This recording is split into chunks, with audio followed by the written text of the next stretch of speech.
The music is ruining this cutscene. I think he said, wisely done, Mr. Freeman, something up ahead. Subject, Freeman, status, hired, awaiting assignment. Okay. Alright. Okay.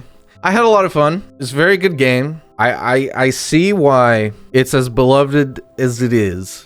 Definitely, like I said earlier, I don't have any nostalgia for the game, but I can totally see how back in the day, like, this shit was revolutionary. And I can see why people have so much nostalgia for it. I don't necessarily think it's better than Halo, though. And I feel like that's the fairest comparison to make would be Half-Life versus Halo. I'm sure a lot of people would say it is better than Halo, and like I wouldn't even argue with them on that. I think they're both extremely fucking fantastic.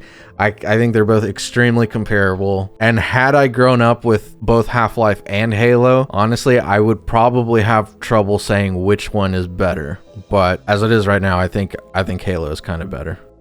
I want to argue, but I didn't play Halo though. See, yeah, like, so you're like the exact opposite. You had the exact opposite experience as me. I feel like Halo is more replayable. I think Halo also has better map design, but to be fair, Half-Life, it was just one fucking go. It was one experience.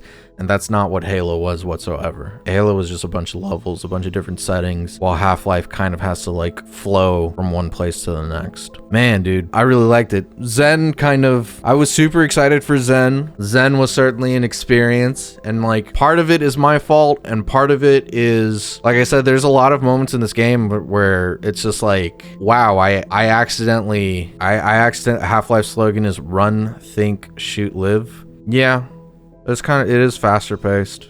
Kind of.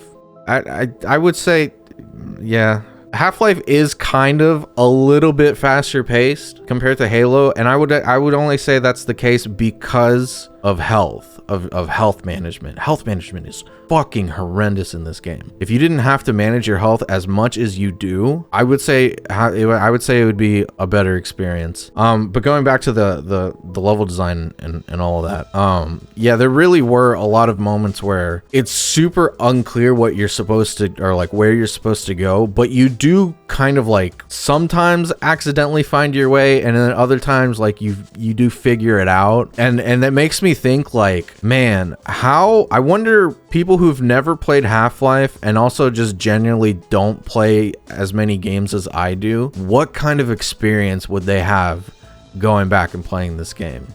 That boss was also kind of obtuse, if I'm being honest with you. It was hard to tell whether, like, if I was really doing anything. I would have eventually jumped up, but I was just seeing, like, am I doing the right thing or am I not doing the right thing? And, like, after, I probably would have shot him, like, for, like, another minute or two before I would have been like, all right, I guess I'll go up because there's nothing else I can do. I mean, he was opening his head. Like, I noticed, like, that was different. And I was like, okay, well, his head kind of looks, the inside of his head kind of looks like a portal, but it wasn't. I was just like going straight through him. And then I was like, I tried shooting him, but it wasn't working until I was finally up at the very top. So that's what I'm saying. Like, I technically wasn't doing the wrong thing, but it wasn't working as I would expect. But definitely, like, now knowing how things play, doing like a second run would absolutely be more enjoyable, because there were definitely certain instances where you just die. Like, for example, there was the portion where the scientists ended up killing me when they were testing out one of the devices, and that was a cool experience. And it's almost like kind of like how Souls games work nowadays, where it's like you go through something and then bam, you die in a bullshit way, but it's like, oh, now I know, I'll just give it a second and then you can do the thing no problem. The scientist thing was funny, but then there were other instances where it's like it kind of stopped being funny. I mean, like, I'm sure it was funny to watch, but at a certain point it was just like, all right, come on, let's just move forward. You could figure it out eventually, but ammo is definitely starting to become an issue.